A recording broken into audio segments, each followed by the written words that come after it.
Où était Dieu? Et d'où vient-il? La question « Où était Dieu? Et d'où vient-il » est très ancienne et profonde, souvent posée dans des moments de douleur ou de doute. Voici une explication biblique et théologique simplifiée. D'où vient Dieu? Selon la Bible, Dieu n'a pas de commencement ni de fin. Il est éternel. Psaume 90, verset 2. Avant que les montagnes soient nées, et que tu aies créé la terre et le monde, d'éternité en éternité tu es Dieu.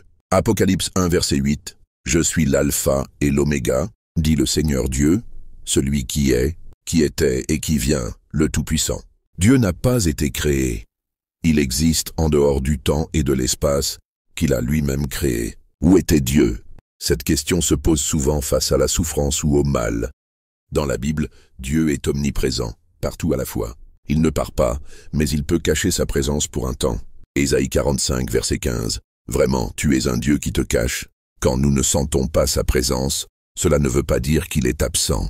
Parfois, Dieu agit en silence ou attend notre foi et notre appel à lui. 3. Pourquoi Dieu ne se montre-t-il pas clairement à tous? Dieu cherche une relation fondée sur la foi, non sur l'obligation. Hébreux 11, verset 6. Sans la foi, il est impossible de lui être agréable. Il se révèle à ceux qui le cherchent de tout cœur. Jérémie 29, verset 13. Pourquoi Dieu ne se manifeste-t-il pas toujours? Le respect du libre arbitre. Dieu veut une relation d'amour, et l'amour ne peut pas être forcé. Une manifestation constante et évidente de sa présence éliminerait la liberté de croire ou non. Jean 20, verset 29. Heureux ceux qui n'ont pas vu et qui ont cru. Le silence de Dieu est parfois pédagogique. Dieu se tait parfois pour éprouver la foi, comme Job ou Abraham, faire mûrir la confiance, nous pousser à le chercher avec sincérité. Ésaïe 45, verset 15. Vraiment, tu es un Dieu qui te cache. Psaume 13, verset 1. Jusques à quand, Éternel, m'oublieras-tu? Mais souvent Dieu parle dans le silence, dans notre conscience, dans la souffrance elle-même. Le mal et la souffrance. Obstacle à la perception de Dieu. Dieu n'est pas absent dans le mal. Il est en train d'agir. La croix du Christ en est la preuve. Dieu entre dans la souffrance humaine. Il ne reste pas distant. Hébreux 4, verset 15. Car nous n'avons pas un souverain sacrificateur qui ne puisse compatir à nos faiblesses. Le monde est en rébellion. Depuis la chute, Genèse 3, le monde est marqué par le mal. Mais Dieu n'a jamais quitté sa création. Il attend le jour de la justice parfaite. Mais en attendant, il agit par son esprit, sa parole, son Église et la conscience. Dieu n'a pas d'origine car il est l'origine de tout. Il est éternel, spirituel, infini. Il n'est jamais absent, mais il se révèle à ceux qui le cherchent avec foi et humilité. Quand on ne le voit pas, il agit souvent en secret, comme un médecin qui soigne même quand le patient dort. Dans un monde rempli de souffrance, d'injustice et de silence apparent du ciel, beaucoup posent une question poignante. Où était Dieu? Et d'autres vont plus loin. D'où vient Dieu? Qui l'a créé? Aujourd'hui, nous allons plonger dans la Bible et dans la réflexion pour découvrir la vérité sur ce Dieu éternel et invisible. D'où vient Dieu? Dieu n'a pas de commencement. Psaume 90, verset 2. D'éternité en éternité, tu es Dieu. Genèse 1, verset 1. Au commencement, Dieu créa. Avant toute chose créée, le ciel, la terre, le temps lui-même, Dieu existait. Il n'a pas été créé, car il est le créateur de tout. S'il avait été créé, ce ne serait pas Dieu. Dieu est l'être nécessaire. Colossiens 1, verset 17. Il est avant toute chose, et toute chose subsiste en lui.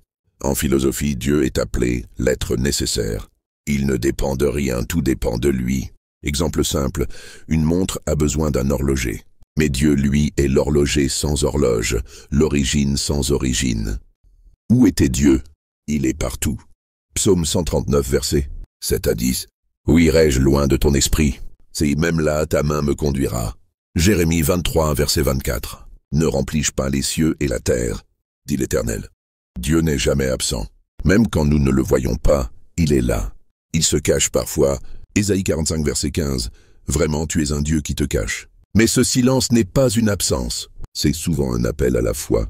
Dieu se cache parfois pour que nous le cherchions avec foi, pas avec curiosité. Pourquoi adorer un Dieu que nous ne voyons pas toujours? Parce qu'il est digne.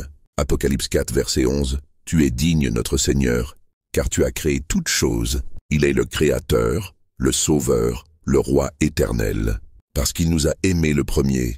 1 Jean 4, verset 19. Nous l'aimons Parce qu'il nous a aimés le premier. Même en rebelle, Dieu t'a poursuivi avec amour. L'adoration n'est pas basée sur nos émotions ou notre prospérité, mais sur la vérité de qui est Dieu.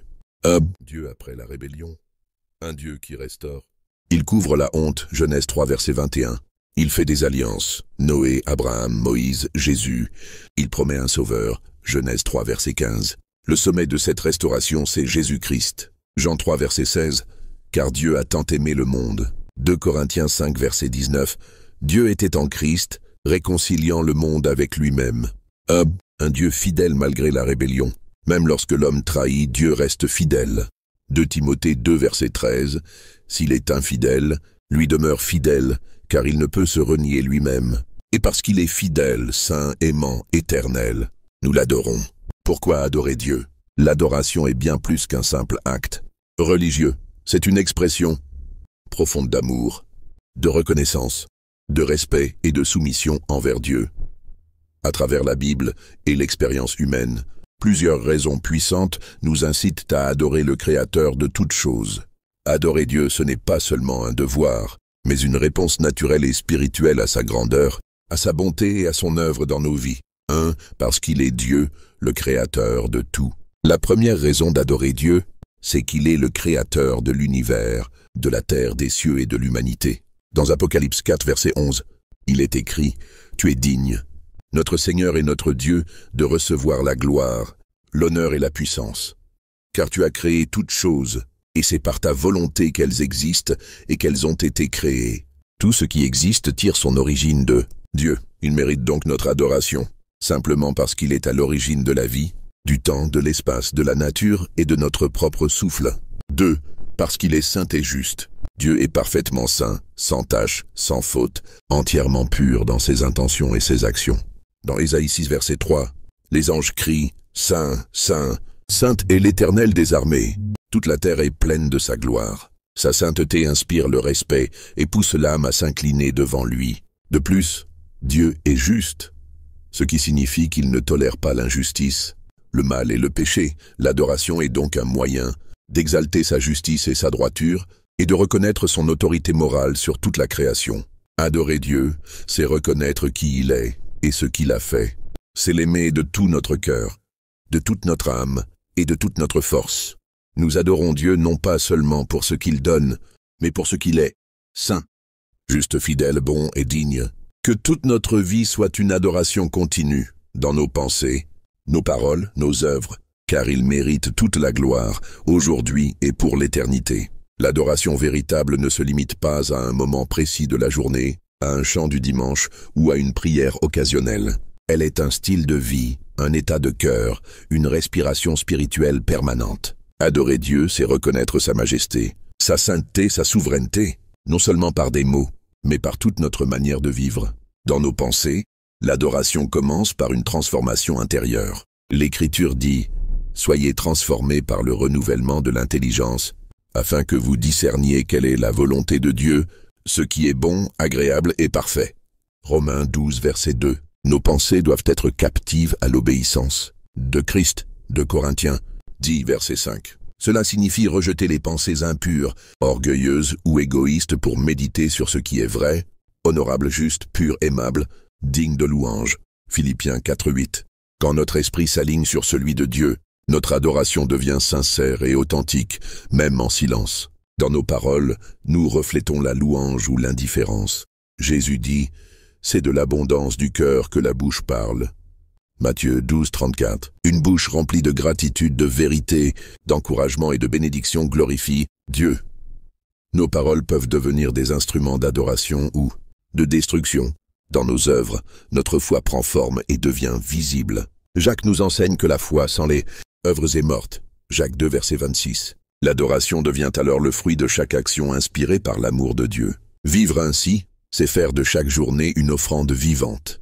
Paul écrit aux Romains « Je vous exhorte donc, frères, par les compassions de Dieu, à offrir vos corps comme un sacrifice vivant, saint, agréable à Dieu. Ce sera de votre part un culte raisonnable. » Romains 12, verset 1.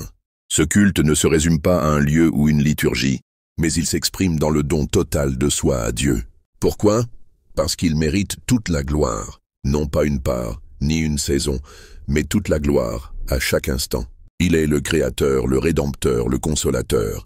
Sa bonté est infinie, sa grâce est abondante, sa fidélité est éternelle. Chaque battement de cœur, chaque souffle que nous recevons, chaque instant de notre existence est un don de sa main. Il est digne d'être glorifié aujourd'hui, au milieu de notre quotidien et pour l'éternité, dans la splendeur de sa présence.